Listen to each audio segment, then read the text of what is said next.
Bismillah, Assalamualaikum warahmatullahi wabarakatuh. Beberapa orang menyarankan agar kubu Kiai Imad menerima tantangan mubahalah yang disampaikan oleh Habib Agus Al-Habsyi. Tetapi ternyata kubu Kiai Imad hanya tersenyum. Karena apa? Karena sebenarnya apa yang terucap oleh beliau Habib Agus Abu Bakar Al-Habsyi adalah sesuatu yang terucap dari ketidaktahuan.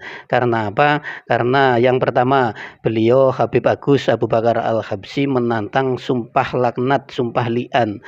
Seharusnya beliau browsing dulu lah, kalau tidak membuka kitab ya browsing dulu, bahwa sumpah li'an, sumpah laknat itu kan diperuntukkan untuk pasangan suami istri yang suaminya menuduh istrinya berzina tanpa bukti, tanpa 4 saksi.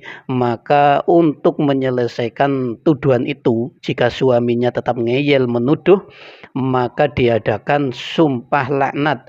Dan sumpah ini harus di depan qadhi, atau zaman sekarang ya harus di depan pengadilan agama. Kemudian mari kita bayangkan, jika Kiai Imad atau Haji Roma Irama memenuhi tantangan Habib Agus Abu Bakar Al-Habsyi, ayo kita laknat ke pengadilan agama. Apa orang-orang di pengadilan agama tidak akan tertawa ngakak guling-guling? Kemungkinannya ya mereka akan tertawa, karena ini orang ngapain sih, bukan suami istri kok malah mau bersumpah li'an, bersumpah laknat. Ya itu akan menjadi tertawaan orang-orang ya.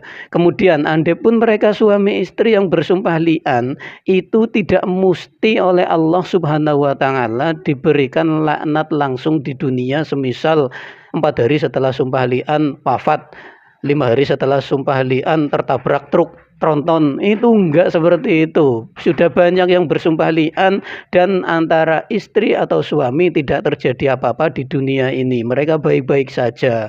Karena sumpah li'an sebenarnya untuk menentukan hubungan suami istri selanjutnya, mereka akan terputus hubungan dan selamanya tidak boleh menikah lagi, begitu. Dan si anak jika melahirkan anak, si istrinya itu anaknya akan bernasab ke istri, tidak ke suami, begitu. Jadi cenderung untuk menentukan hukum, bukan untuk memati-matikan salah satu di antara suami istri. Islam itu tidak sekeji itu, Bung. Kemudian tantangan sumpah mubahalah ini juga lucu. Karena apa? Karena kemarin yang sudah kita pelajari bersama, bahwa ilmu atau pengetahuan itu kan dalam Islam bersumber dari 3, atau sebabnya itu 3. Yang pertama dari panca indera yang salimah, kemudian khobar sodik, kemudian akal. Lah mubahalah di waktu Nabi Muhammad Shallallahu Alaihi Wasallam sekitar 630 Nabi Muhammad Shallallahu Alaihi Wasallam di akhir-akhir kehidupannya itu. Nabi Muhammad Shallallahu Alaihi Wasallam ceritanya begini, beliau Shallallahu Alaihi Wasallam sudah mengirimkan surat ke kaum Najran. Kaum Najran menerima surat itu dan tentu saja bergetar hati mereka, takutlah diajak masuk Islam, bagaimana ini. Akhirnya mereka mengirimkan utusan, 14 bangsawan dikirimkan ke Madinah untuk menemui Nabi Muhammad Shallallahu Alaihi Wasallam. Tapi ternyata apa? 14 bangsawan ini di Madinah ngeyel, tidak mau masuk Islam, bahkan mengatakan kami sudah masuk Islam sebelum Anda ada, sebelum Anda lahir, begitu kepada Nabi Muhammad SAW. Tentu saja Nabi Muhammad SAW ya dengan sabar, dengan lembut menerangkan bahwa mereka belum Islam, mereka masih menyembah salib, masih makan babi, dan masih mengatakan bahwa Isa alaihi salam itu anak Allah. Nah, disinilah yang ketiga inilah bangsawan Najran ini emosi. Lalu mereka berhujah, bagaimana seorang yang lahir dari perempuan perawan, tidak memiliki suami, dikatakan sebagai manusia, bukan anak Allah. Itu pasti anak Allah, begitulah kira-kira ya. Kemudian Nabi Muhammad Shallallahu Alaihi Wasallam itu mendapat wahyu. Wahyu, ingat, wahyu adalah kabar sodik luar biasa, sodik. Ini sangat-sangat sodik, itu terekam dalam Ali Imran ayat 59. Allah Subhanahu wa taala menurunkan wahyu, inna masala Isa 'indallahi kamatsali Adam khalaqahu min turabin tsumma qala lahu kun fayakun. Isa gue ya is kayak Adam, biasa bae manusia yang diciptakan oleh Allah dari saripati tanah. Kemudian disabda kun fayakun, maka jadilah manusia. Begitu. Tetapi ternyata 14 bangsawan Najran tetap tidak terima. Bahkan setelah Allah Subhanahu wa taala itu menurunkan wahyu selanjutnya ayat 60, al-haqqu mir rabbika fala takum minal mumtarin. Kebenaran itu dari Tuhanmu, karena itu janganlah engkau termasuk orang-orang yang ragu. Makanya ketika sudah begitu, sudah ada keterangan dari Allah, sudah ada wahyu dari Allah, tetapi bangsawan Najran tetap mengeyel, tidak mau masuk Islam, tidak mau menerima kebenaran bahwa Nabi Isa alaihi salam adalah manusia, bukan anak Allah Subhanahu wa taala.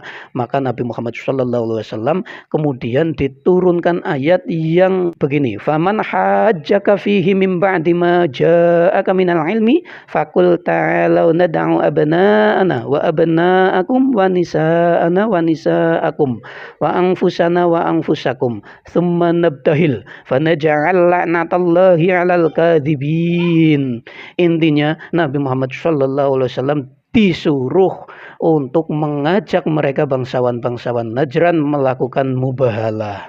Lah inilah, mari kita lihat kronologinya. Bangsawan Najran ngeyel, sudah ada ayat dari Allah Subhanahu wa taala yang menerangkan bahwa Nabi Isa itu makhluk atau manusia ciptaan Allah Subhanahu wa taala sebagaimana Adam, tetapi mereka tetap ngeyel. Kita bandingkan di sini dengan kasus Kiai Imad dan Haji Roma Irama.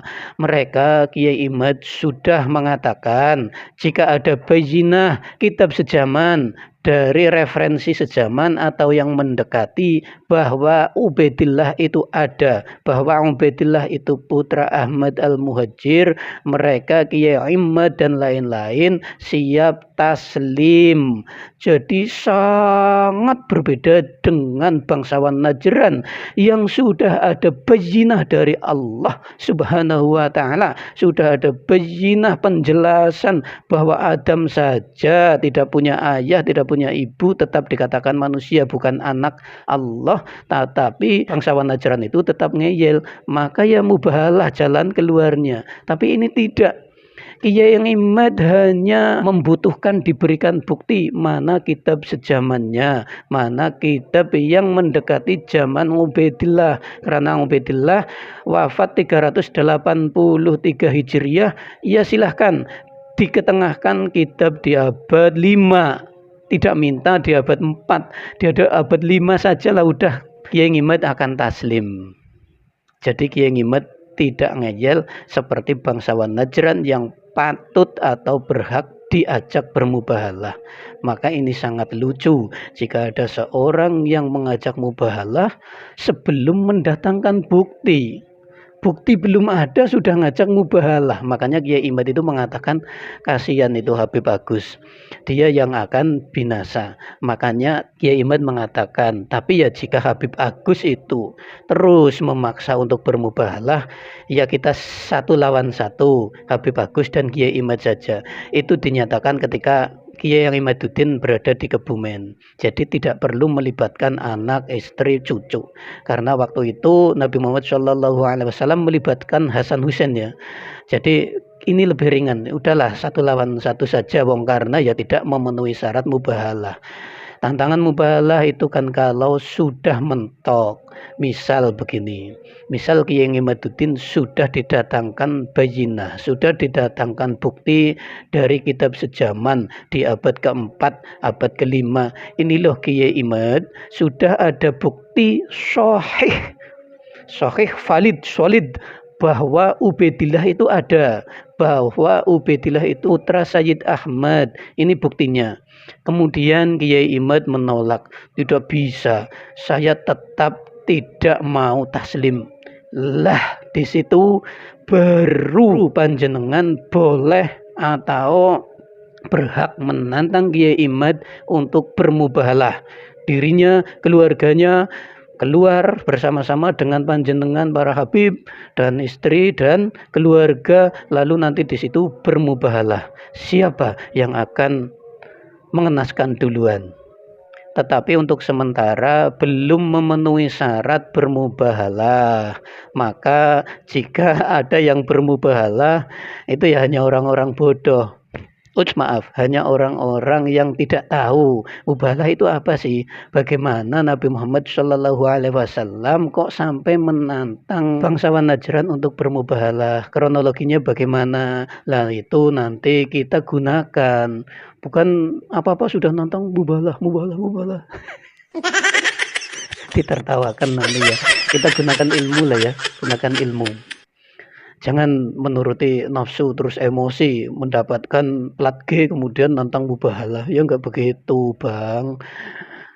Terima kasih telah menyimak. Wassalamualaikum warahmatullahi wabarakatuh.